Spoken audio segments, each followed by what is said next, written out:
Hey everybody, welcome to the show. Today I have AJ Herrera, who is the VP of Brand and Advertising at VMware. Welcome to the show. Thanks. You guys will notice we're in a different setting. That's because we're actually at the VMware campus in Palo Alto, California. AJ, so I really appreciate you taking the time to chat with us today. Sure. We've been talking about a lot of interesting things as it relates to brand and advertising. Mm-hmm. Tell us a little bit about you. You've been at VMware for almost 6 years now. Mm-hmm. And you've had quite a journey along the way on both the client side and the agency side. Mm-hmm. Tell us a little bit about what you do at VMware as it relates to brand and advertising. Yeah, so really I get to look over after the brand, kind of all the brand and the advertising, which is really telling the story of the company. Mm-hmm. And if you think about all the really smart people that work here, these engineers and lawyers and marketing people and product people and Right. just a whole range of folks. Everyone's working really, really hard to create these amazing products and services. Mm-hmm. And they do this really, really tremendously difficult work to create these things. And I just get to tell people about it. So in some ways it's kind of unfair, right? I have the best job at the company. I get to tell other people about what it is they do and they make. But in order to do that, there's a lot of things that you have to kind of simplify, Mm-hmm. And you also have to kind of get to the why of it, right? Why should anyone care about these things? Because I get excited about the technology, we get excited about the technology, but someone else doesn't necessarily know why they should care about network virtualization, for example. And so, a big part of my job is really to kind of get to the why does it matter, Mm-hmm. and help to communicate that in a simple way, right? The value is created by the other people. My job is really just to try and kind of capture the essence of that value. Yeah, and not to undermine what that job entails, because as we were talking, that there's an art to basically distilling all this information from really smart people who are working very hard on great products, and then be able to simplify that into a message and extract the why Mm-hmm. that matters in an elegant way that then everybody understands. Yeah. And so tell us a little bit about that process, because there's a lot of stakeholders, a lot of different inputs. How do you get to that sort of, how do you land at that place of, what the why is and get consensus across the board? Yeah, I think probably the most important thing to that process might be stamina. You need to have patience with it, because it's one of those things where if you get it right, it can be really, really powerful, but it's not easy to get right. Mm-hmm. So you have to do a lot of listening from a lot of different kind of folks and angles. You have to listen to people inside the company. You have to listen to analysts. You have to listen to customers. You have to listen to partners. To kind of listen to your own intuition, if you will, and really try and simplify, and land on stuff that really matters. We were talking a little bit earlier about kind of the three things you're trying to get to. Is it credible, right? It's got to be, right? It has to be a thing that you can actually say that's true and believable. Is it compelling? Does anyone actually care? Mm-hmm. And then the hard part is it has to be differentiated. Right. You have to say it in a way that's just a little bit different, a little bit unexpected. Otherwise, you're just kind of a me too, right? Other people aren't going to listen, pay attention. If you're not bringing something new to the conversation, why are you in the conversation? Yes. So it takes a lot of kind of listening and refinement and effort and a little bit of luck, frankly. Right? You run across those things, and you hear something, you're like, there's something in that. We're going to go chase that down, and you polish that, and if you get that right, you get to a simple outcome that once you've delivered it, people actually say, well, that's kind of obvious. And that's how you know you've done it right? Exactly. It doesn't seem amazing. It seems like, oh, that's kind of obvious. It's like, oh, okay, I get it. Right. That's cool. I want to hear more about that. But the amount of work and effort that went into getting to that obvious line, positioning, whatever it is, people have no idea. Yeah, we were just talking about making a movie and how hard it is to make a movie, right? The thing that you see might be something that's great, might be something very ordinary, but every one of those scenes was so meticulously crafted and so much energy and effort, and then that part becomes invisible, and that's what you want. That's right. Yeah. That's right. If you're sitting there watching something thinking, wow, this must have been a really hard scene to film, then you probably need to go back and do a little more editing. That's right. And so you mentioned that it can be really difficult. It can also also be really rewarding when you hit it out of the park. And you were talking about the way that you now position VMware. So tell us a little bit about what that is and how you landed there. Sure. Yeah. So when the company started, we really were a kind of a one product company, and it was an amazing product and a breakthrough product, right? This idea of server virtualization. We're going to turn hardware into software and perform magic with it, right? But that was 20 years ago, right? And over the last 20 years, the company has really expanded its portfolio to bring this idea of kind of software defining, the world, if you will, the world of IT, all across hardware, software, networking, storage, desktops, and then you got to secure the whole thing. You got to manage the whole thing. All of a sudden, you have this very broad portfolio of very useful things. Right. But it can be very hard to just look at it and say, "What does this do for me?" Right. And so the idea that we landed on is this idea that VMware is the foundation for digital business. So we say, "Hey, build your digital business on VMware. We're your digital foundation. It's flexible, it's secure. We take care of the hard part, the ugly part, the messy part. You go build your digital business on us." Right? That's the idea. Very simple. The idea itself doesn't attract a lot of attention. Its job is to just be clear. Right. But again, it also has to be compelling. It has to be differentiated. Do you want to be able to ignore all the ugly stuff and just build your business on top of a flexible, secure platform? Well, that sounds pretty good. I'd like to hear more about that. Yeah. And is it differentiated? Can anyone else say that they can really do that? Well, not really. And we put a lot of thought and effort into assuring that we could deliver on that promise and that was meaningful. Got it. Yeah, I really like the way you frame that as a digital foundation for businesses. It makes a lot of sense. And again, a lot of time and effort went into that, I think around 9 months or so to land to that just one simple essence of what you guys do. Yeah, it has to be an easy get. And that's where all the time and energy goes into, is the getting rid of all the things that make it not be an easy get or may seem, exciting or interesting, but end up obscuring the meaning that you're trying to deliver. Yeah. You talk about storytelling 2.0 at VMware. Tell us what does that mean? Yeah, so VMware started as essentially a product-defined company, and now we're much more of a purpose-defined company, right?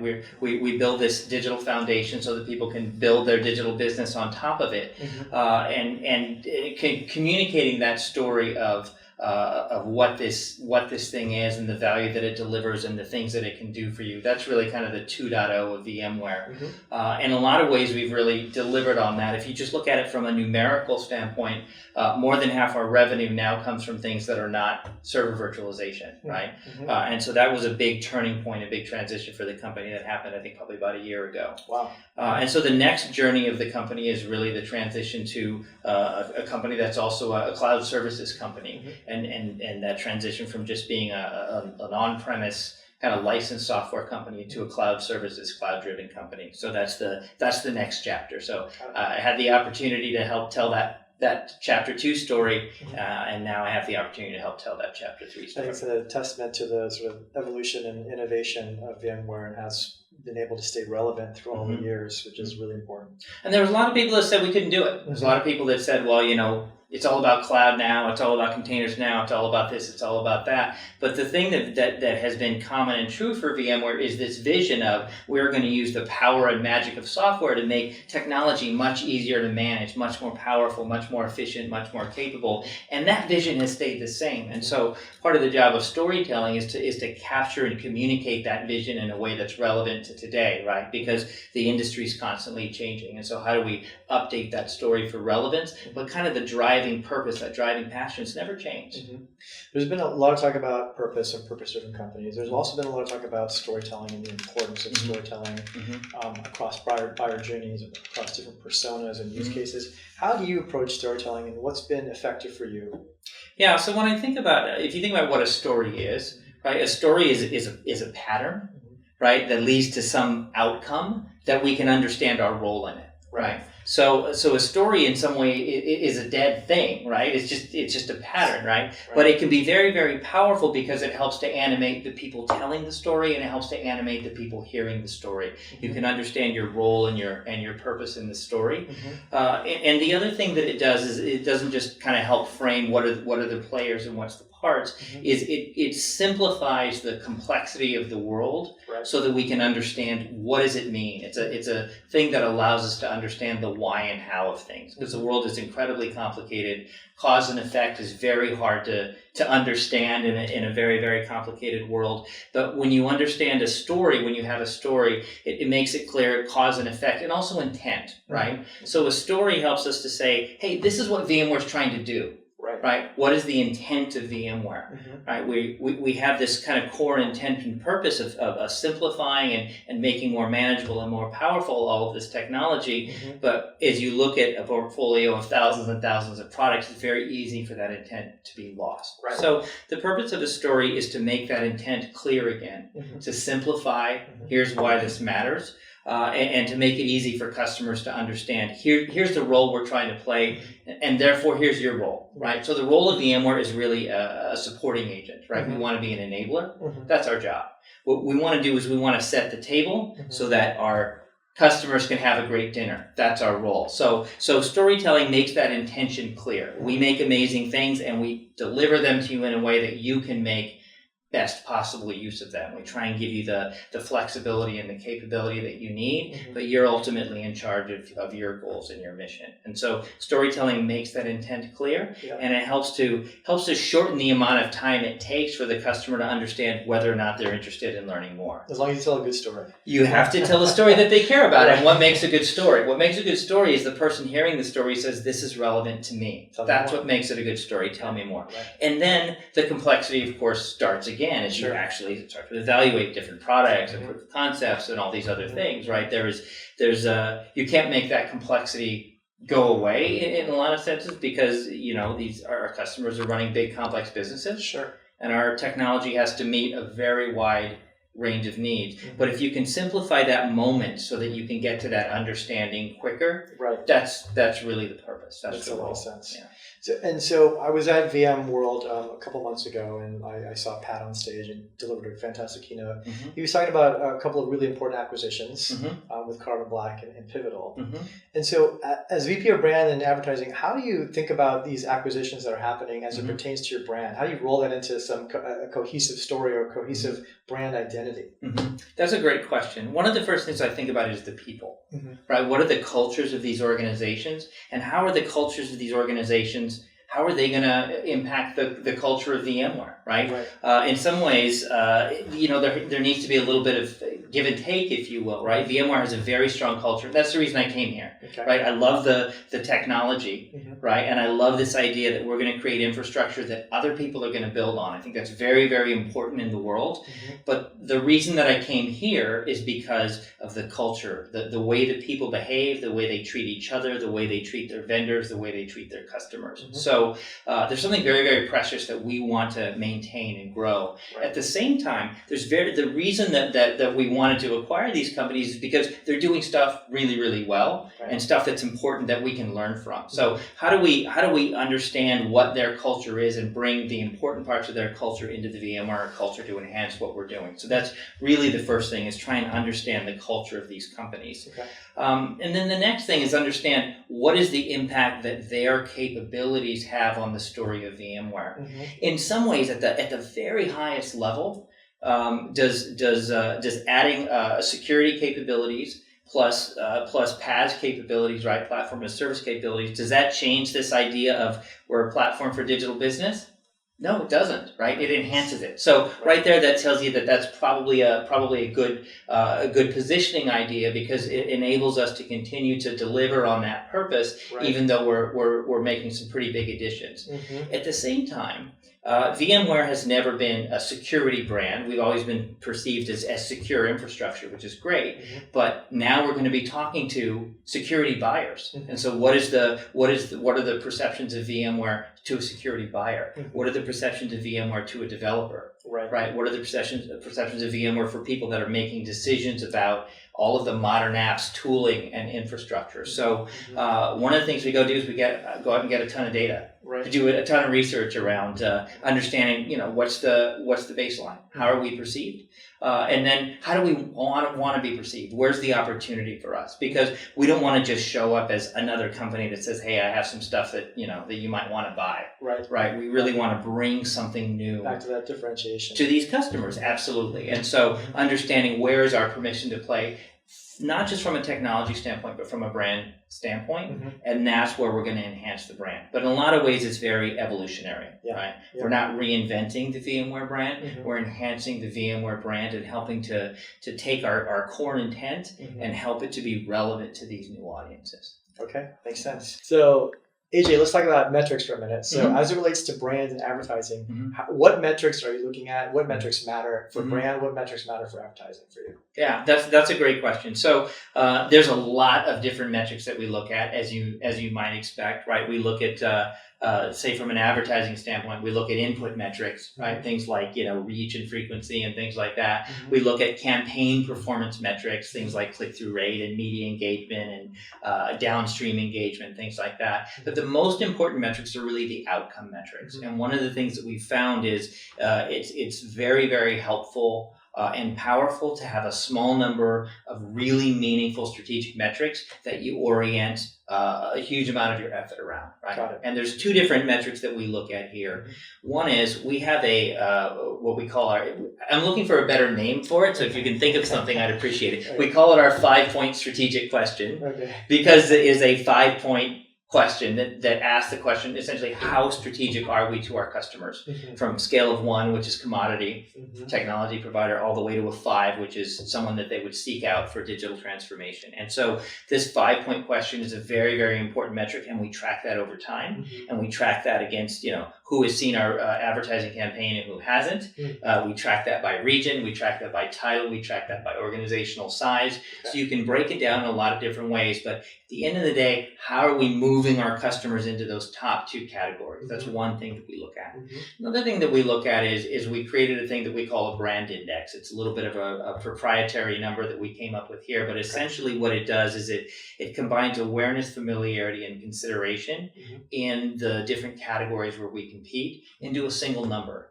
And the power of having that single number is you can compare it. How are we doing this year versus last year or 6 months ago? How are we doing versus this competitor or that competitor? How are we doing in this market, right? What is our trend versus competitors over time? And so we track that number and we look at what is the gap between us and other competitors, and we look at how that number changes over time. Got it. Right? And that gives us a very, very clear, numerical, unarguable report card on all of the efforts that we're doing across brand. There's a lot of aspects of brand. It's very hard to tie a particular brand activity to a particular outcome. But at the end of the day, all up, are we moving the needle on perceptions? Are we helping our customers to do a better job of understanding our value? We can look at that with a number. And that's a very, very powerful thing to have data-driven conversations around something that can be very subjective. Absolutely.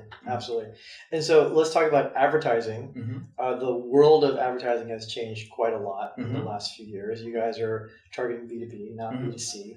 So what has changed over the almost 6 years that you've been here as it pertains to advertising, and what have you seen has been working recently to get to where you need to get to?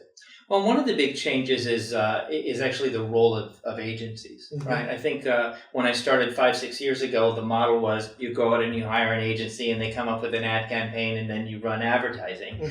And kind of what we found is a few different things. One is that the amount of specialization that's required to be good at all of the different disciplines of modern marketing means that hiring a single agency to do all that, or a small number of really big kind of network agencies, just hasn't been effective for us. So we've actually taken a lot of that work in-house, and we work with agency partners, but in a lot of ways we're the general contractor, and we're the prime, if you will, and we will hire agencies that are subcontractors to us. So our brand team operates internally as an agency, and we have strategy and creative and copywriting and production that enables us to because we understand our brand better than anyone, and we have the ability to execute on what can be a very complex campaign pretty nimbly. And so that's been very, very important. And we tried it a bunch of different ways, and that's really been the model that's been most effective for us. So that's certainly one thing. And does that come from your agency background as well, bringing that sort of muscle into the company? Yeah. So my background in agencies has enabled us to do that. My background in agencies didn't make it be the right thing to do. And in fact, when when I started, the model that we were looking at is you go hire a really great agency and they kind of are the sort of your prime, creative partner. Right. And it was really just the process of experience and trial and error that we ended up at the model that we got to. Okay. My agency background does mean that, that we know how to do that, right? And we have folks on our team that also have agency background that help us operate in that way.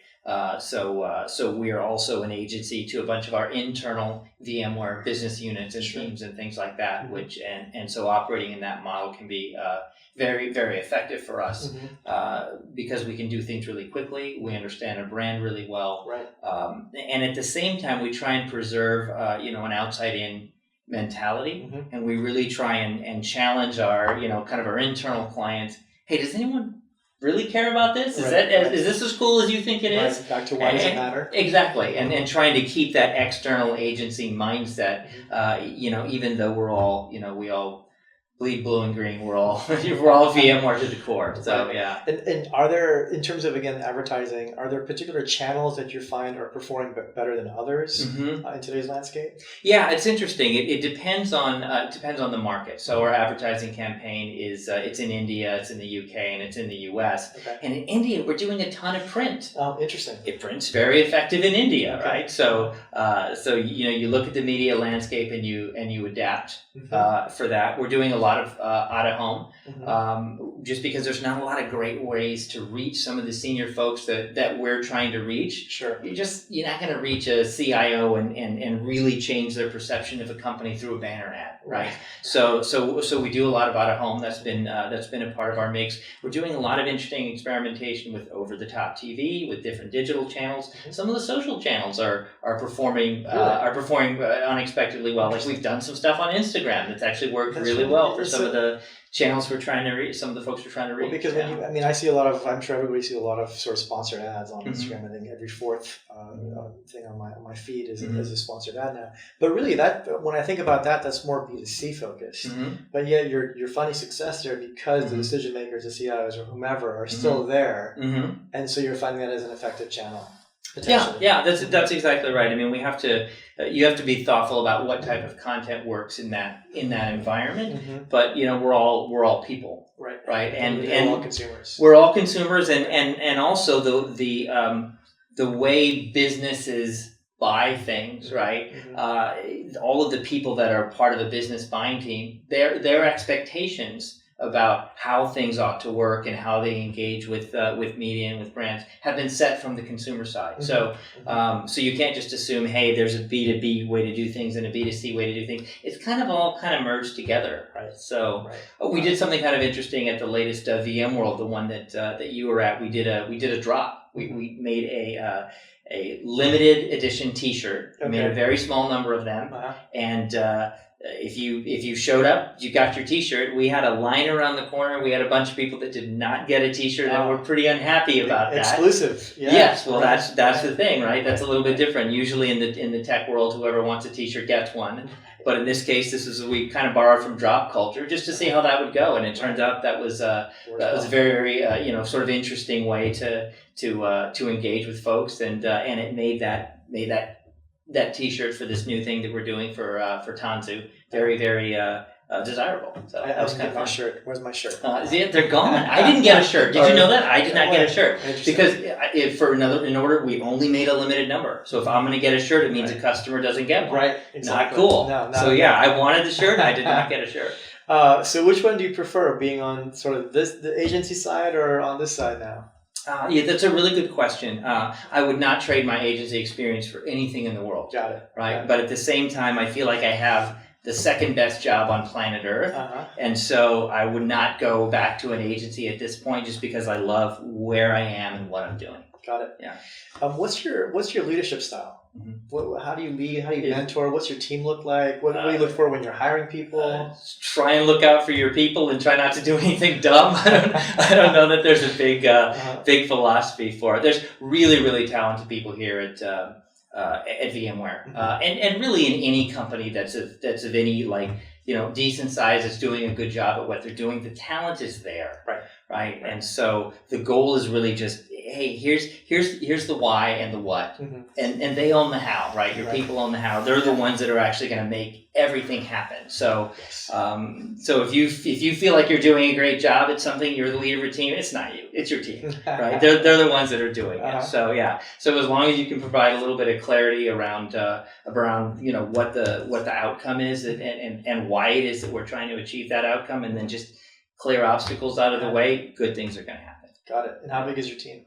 About 30, Okay. yeah. Depending if you add, we've got a couple of contractors and a couple of co-ops interns. I think it comes out to right about 30. Got it. A lot of them here in Palo Alto, some of them in Atlanta. Okay. Let's switch gears a little bit. We were talking offline about some of the personal things that you do that helps you with your day-to-day job. So tell me, so AJ here is a Kung Fu master? No. He's been... I was a Kung Fu teacher. Kung Fu teacher, okay. You trained yeah. for several years. Now you're doing Thai boxing. Yeah, now I'm doing Thai boxing. I wanted to do more that was more competitive and more sparring, and that just turns out you can do a lot more of that when you're doing Muay Thai than when you're doing Kung Fu. So I'm doing. And how does that help you in sort of your day-to-day here at VMware? A lot of it is when you train a lot, it's really fun. Mm-hmm. It helps keep you in pretty good shape. Mm-hmm. It keeps your energy up. Yes. It's fun because it kind of consumes your body and your mind, right? You're 100% there when you're doing it. Yes. And that's just good for you, right? And so when you get a chance to do that, then when you get out of that mode and you get back to your work or whatever, you can be 100% present in your work. Mm-hmm. One of the things that I think is really bad for quality of life and productivity and everything related to that is if you're not ever really where you are, like if you're at work wishing you were home and at home wishing you were work or whatever, that doesn't work. So if you have things that kind of consume you 100%, you sort of get in that habit of being where you are, and I think that's helpful. And let's talk about habits. You also talked about something called a keystone habit. Mm-hmm. Tell us what that is. Yeah, I just found out about this the other day, and the idea of a keystone habit, I guess, is it's a thing in your life. If you organize your life around that thing, then other things kind of cascade from that thing and turn and have additional benefits, right? So some people, their keystone habit is yoga. There's a lady on my team, she's really into yoga. She does retreats and all that other stuff. It's a habit for her. It helps to structure her life, keeps her fit, it's good for her mind. And then other good things come from that. The people that she meets, she can talk to people about this interesting thing. It's a way that she can get sort of deeper into the knowledge of something. So it's a keystone habit for her. And for me, Muay Thai and training and all that is a keystone habit for me. So I'm not going to be, if I know that I'm going to be like sparring 15 rounds tomorrow, I'm not going to be up until 1 a.m. on Instagram or whatever, right? I got to go to bed. Yes. And I got to eat right. Yeah. Right. I get to meet people that I might not have otherwise met, and learn about things I wouldn't have otherwise learned about. So it helps to kind of structure my life in a way that it probably does a bunch of good stuff for me that I wasn't necessarily intending when I said, hey, let's go do this thing. It looks like fun. Some discipline that perhaps you wouldn't normally have discipline around. Yeah, and it doesn't seem like discipline. Discipline to me is when you're doing a thing you don't want to do. Okay, yes, good but point. when I'm making a choice and saying, I'm gonna have the salmon and not the prime rib, and I'm gonna go to bed at 10:30 instead of 1:30. Right. I want to do that because it contributes to a thing that I happen to love. And so, it doesn't feel like discipline. It just feels like common sense. Makes sense. I like the way you framed that much better. What's your superpower? My superpower is being comfortable being the dumbest person in the room. That's my superpower. So if you sign up to be a marketing person at an engineering driven company, then you already know you're working with really smart people. So the thing that I'm going to contribute is I'm not going to go in there and be smarter than Raghu about software defined infrastructure, right? Sure. So my contribution is just going to be okay with the fact that I'm not that person, and just focus on the thing where I can add value, which is, hey guys, why does anyone care about this? Right. Help me understand that. No, I don't get it. No, I still don't get it. No, help me. No. Now we're starting to get somewhere, right? Just being comfortable with, hey, I am trying to simplify. We're going to find the simple way to tell this story, and just being the person that says, I don't get it. Help me understand. Right. Yeah. I think that's a really important superpower. And we were talking about, how it's actually not dumbing it down, but it's actually leveling it up. That's right. Yeah, that's exactly right. Yeah, because if you know, nobody wants to listen to a dumb story. Right. They want to listen to a simple story. They want to listen to a powerful story. They want to listen to a relevant story. Nobody wants a dumb story. Right. So yeah, if you're dumbing it down, you're going the wrong direction. Yeah. But at the same time, you really do have to simplify, Right. and that means you have to make the right choices about what's in and what's out. Mm-hmm. And most of what is in a simple story Mm-hmm. has to be really, really valuable and relevant. So all of the stuff Right. that you're taking out, you got to be taking out the right stuff. And again, that's an art, I think, and a skill Mm-hmm. that you have to know how to navigate in order to determine what's in and what's out. Going back to why does it matter? Yeah. There's no substitute for having done that a bunch of times, right? Right. Having an agency background is very, very helpful for that, because that's what you do all day long. You meet with client after client after client who's totally in love with the thing that they do, and they mostly want to talk about it in the terms of that thing Mm-hmm. rather than in the terms of the impact that it has. Right. And so your job is to sort of be a midwife for meaning, right? And so you do that a bunch of times at an agency, and after you do that a bunch of times, if you don't get tired and give up, you eventually get pretty good at it. Right. Are there any trends that you're seeing that or technologies that excites you right now? Wow, there is so much going on in technology right now. Just keeping up with it is a challenge. Right. And one of the things that's kind of interesting to me is that so many of the things that are so promising are also a little bit scary at the same time, right? For example? AI. Yes. For example, Sure. right? So, and not that I'm worried about like robots are going to take over the world, right? Like every time Google serves you an ad that's totally irrelevant, you're like, they're not taking over the world yet. It's going to be a minute, right? It's going to be a while, right? But at the same time, if you have algorithms that are unintentionally disenfranchising people or favoring some people over others, there was a story recently about there was an AI being used by an insurance company that was essentially saying, healthier white people are going to be in line in front of less healthy, more needy minorities, just because the algorithm was optimizing for profitability or something like that. I can't remember what the exact. Yeah, it wasn't optimizing for what's the greatest need and what's the right thing to do. It didn't make the decision the way an ethical person would have made it. It was just a black box, right? So those are the types of things we have to look for. If you look at Internet of Things, right? Really, really amazing possibilities, right? At the same time, we're also putting all these different devices everywhere that we're going to be relying on as core infrastructure. And most of them are optimized down. Oh, I saved, 3 cents on this part. Right.